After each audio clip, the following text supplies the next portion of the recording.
people on Maple Street barely noticed her anymore. She sat on the same porch every evening. Same wooden chair, same faded cardigan draped over her shoulders like armor she didn't need to explain. Silver hair pulled back neat, posture straight, eyes sharp, always watching. To them, she was just another old woman waiting for time to finish the job. Her name was Evelyn Moore. Once upon a time, she was the woman everyone called when things got complicated. Finances, paperwork, family messes. She handled it all. Calm, precise, no noise. But age does something funny to people. Not to the person aging, to the people around them. They stop listening. They stop asking. They start taking. Evelyn's relatives came back into her life real quick after her husband passed. Smiles wide, voices soft, too soft. They brought casseroles, fake concern, and questions disguised as favors. Just helping you out, Aunt Evelyn. Paperwork can get confusing at your age. Let us handle it. You deserve to rest. She let them talk. That was her first mistake in their eyes. The house had been in her name for over 40 years. Every nail, every crack in the wall, every bill paid on time. She knew that house like she knew herself. But slowly, documents went missing. Mail stopped arriving. Signatures appeared that she never signed. And one afternoon, just like that, they told her the house was no longer hers. They said it gently, like delivering bad weather news. Evelyn didn't scream, didn't cry, didn't throw a fit. She looked at them, really looked, and smiled. That smile confused them. They took it as surrender. Big mistake. That night, after they left, Evelyn went to the old filing cabinet in her bedroom, the one they never bothered to open. Inside were copies, originals, receipts, dates, notes written in her steady handwriting. She sat on her bed, flipping through years of proof like memories she never forgot. She wasn't angry. She was focused. The next morning, she put on her coat. Clean, simple, elegant.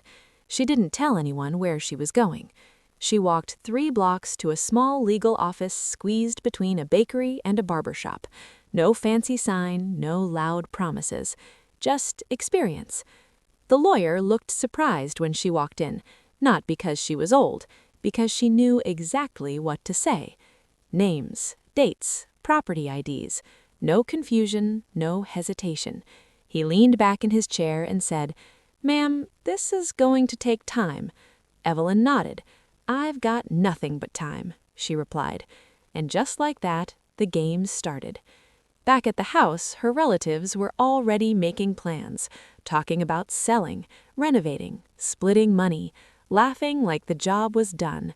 They never noticed Evelyn's calm. They never asked why she stopped arguing.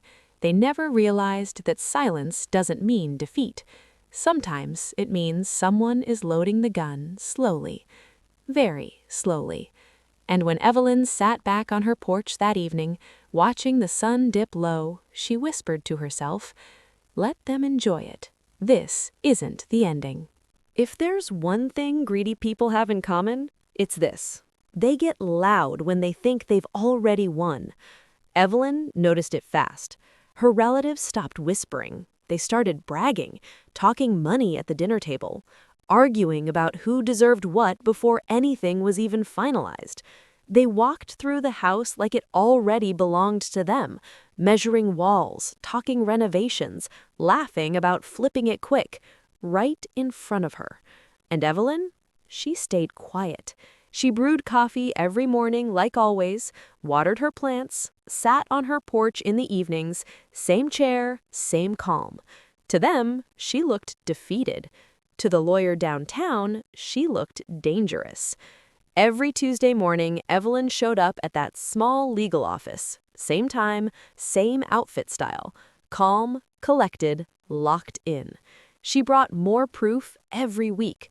Old PAX records, utility bills from decades ago, handwritten notes her husband left behind, copies of wills that never disappeared because she never trusted a single filing cabinet. The lawyer stopped saying this will take time. Now he said they messed up. Meanwhile, back at the house, her relatives got sloppy. They changed locks without a court order. They rented out a room. They even tried to pressure Evelyn into signing one last paper. She read it carefully, smiled, and slid it back across the table. "I'll think about it," she said. That sentence drove them crazy because it wasn't a no and it wasn't a yes. It was control. At night, Evelyn replayed memories, not with anger, with clarity. She remembered how people always underestimated her, at work, in meetings, even in her marriage at times. And every time, she let them. Because people reveal everything when they think you're not paying attention. One evening, her nephew joked loud enough for her to hear, "She doesn't even know what day it is." Evelyn smiled into her tea. She knew the date. She knew the deadlines. She knew exactly when the hammer would drop. The lawyer called her one afternoon. "Evelyn," he said, "we're almost there." She didn't celebrate. She didn't rush. She just said, "Good. Let them get comfortable." A few days later, she overheard them planning a small party, celebrating early, talking about new cars, vacations, upgrades. They thought the house was already sold. They thought the past was buried. They thought silence meant surrender. What they didn't know was that every word they spoke was being documented. Every illegal move stacked the case higher. Evelyn wasn't just waiting, she was letting them hang themselves with their own confidence. That night, she stood alone in the living room, ran her fingers along the wall where her children's heights were marked in pencil years ago. She whispered, calm and steady, "You should have finished me when you had the chance." Outside, laughter echoed. Inside, the clock kept ticking, and time was finally on Evelyn's side. The first sign of panic came on a Thursday morning. Evelyn noticed it before anyone said a word. Her nephew stopped humming while making coffee. Her niece kept checking her phone like it was about to explode. Voices dropped. Laughter disappeared. Something had shifted. At exactly 9:12 a.m., the doorbell rang. Not the friendly kind, not the neighbor kind. This one carried weight. Evelyn stayed seated at the dining table, calmly buttering toast while her relatives rushed to the door. Papers were handed over, sharp words exchanged, faces went pale. A legal notice. One of several. Her nephew stormed back into the room, waving the envelope like it had personally betrayed him. "What the hell is this?" he snapped, looking straight at Evelyn. She didn't flinch, didn't blink. She took a slow sip of her tea. "Looks important," she said. That calm, it rattled him more than shouting ever could. The notice detailed violations, illegal lock changes, unauthorized rental, forged signatures. It wasn't loud, but it was brutal. Every shortcut they took, documented. Every lie, noted. The room filled with tension. Accusations flew, fingers pointed. No one was smiling anymore. Evelyn watched it all like a chessboard she'd already memorized. Her niece hissed, "You planned this." Evelyn finally looked up. "No," she said softly, "you did."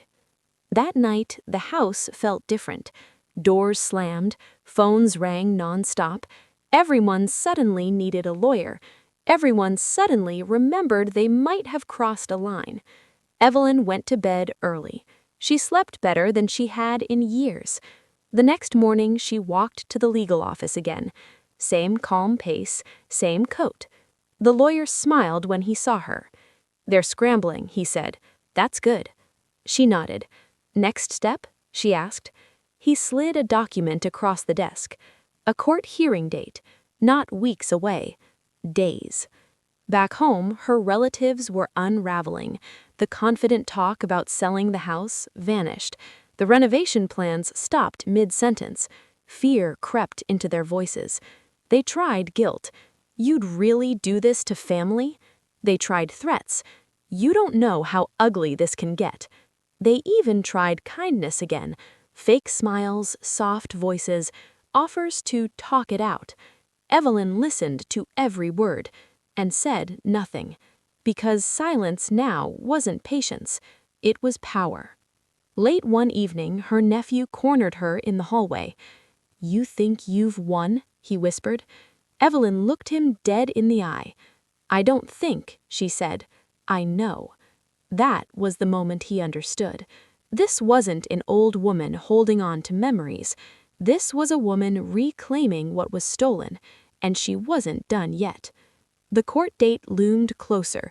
Panic thickened the air. Every ticking second pressed heavier on their shoulders. Meanwhile, Evelyn sat on her porch again, watching the street like she always had. Same chair, same posture, different energy. She wasn't waiting anymore. She was counting down. The courthouse smelled like old paper and nervous sweat. Evelyn noticed things like that. She always had. She walked in slowly, heels tapping against the floor, posture straight, head high.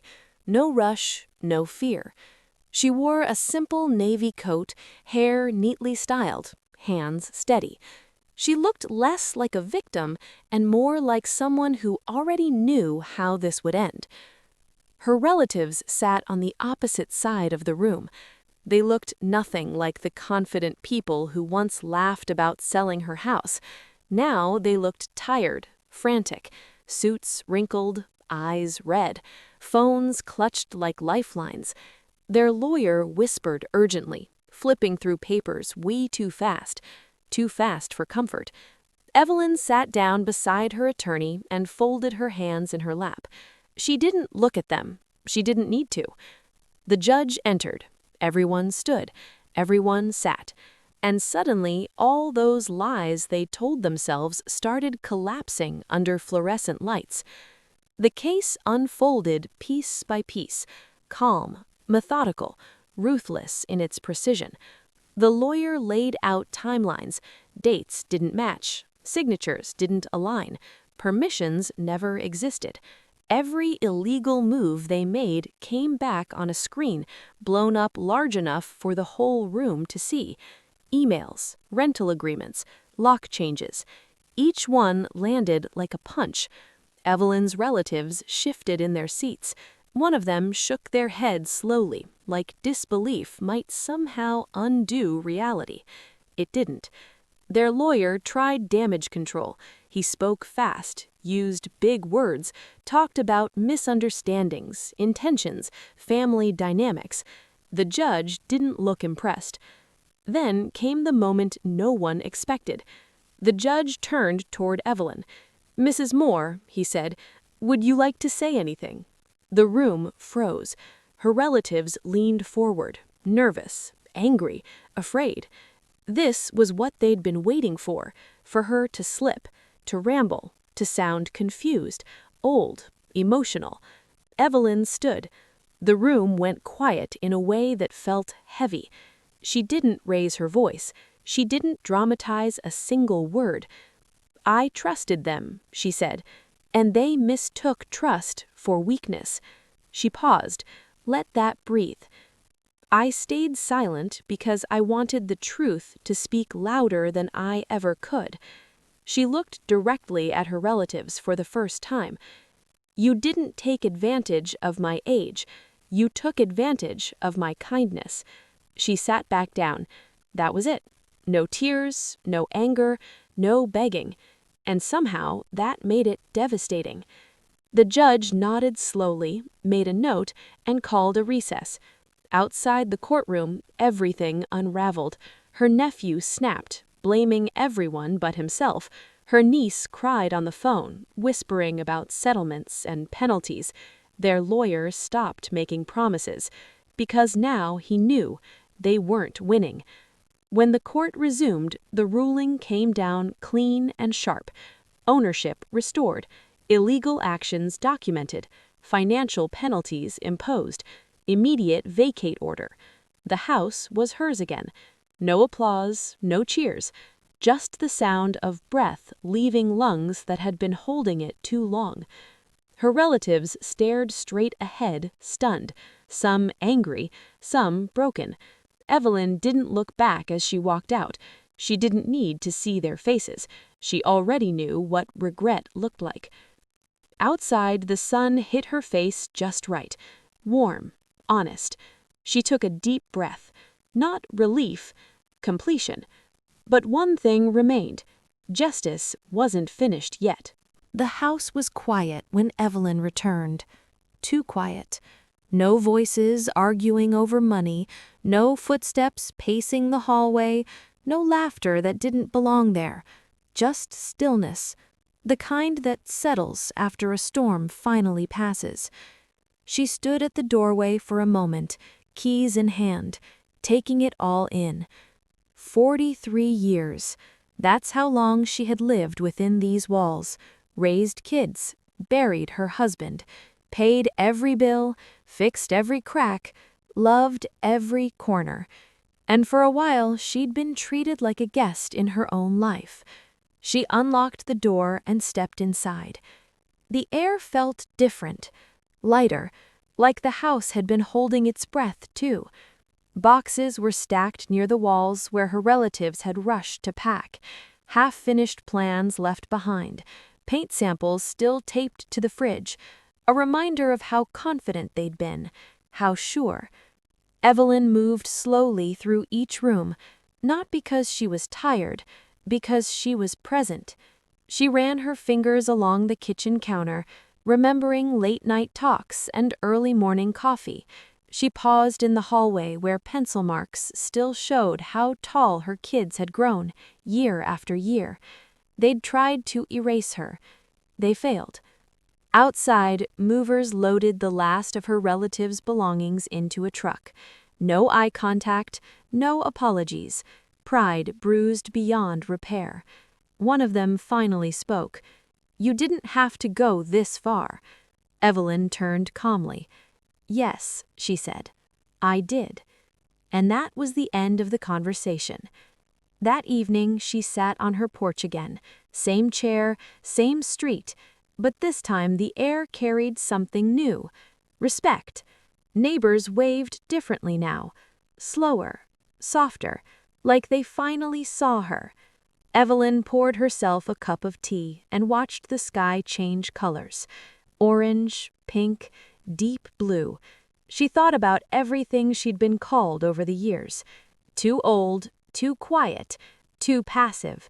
Funny how silence scares people once they realize it was never empty. A letter arrived a week later, an apology wrapped in excuses, promises to do better, requests for forgiveness. Evelyn read it once, then placed it in a drawer. Some debts don't need collecting. The house settled back into its rhythm, mornings with sunlight, evenings with calm, nights with peace. Evelyn didn't feel victorious, she felt complete, because revenge isn't about screaming, it's not about breaking things. Sometimes revenge is simply taking back what was always yours and living well enough that no one ever dares to test you again. She lifted her cup, smiling to herself. "Patience," she whispered, "always pays." The porch light flicked on as night fell, and for the first time in a long time, Evelyn Moore wasn't waiting for anything. She was home. Weeks passed. Life on Maple Street went back to normal, but Evelyn didn't. Not because she was broken, because she was transformed. She repainted the house the same color it used to be, fixed the porch railing herself, planted fresh flowers out front. Every small act felt like reclaiming a piece of her soul. People stopped calling her that old lady. Now they said, "Don't mess with her." One afternoon, Evelyn received a final message from her nephew. No threats this time, no arrogance, just silence wrapped in regret. She didn't reply, because the lesson had already been delivered. Evelyn understood something most people learn too late. Revenge doesn't always come with shouting or destruction. Sometimes it comes quietly, with paperwork, with patience, with proof. She sat on her porch one last time, watching the sun dip below the horizon, sipping tea like she always had. Same woman, different power. And if anyone ever thought of underestimating her again, they wouldn't make it past the first mistake, because this time, Evelyn wasn't silent. She was untouchable. If you believe silence can be powerful, if you believe patience can be dangerous, welcome to Payback Files Stories. Like if you felt this story. Subscribe for daily revenge stories. Comment, was her revenge justified? Because here, every story ends with payback.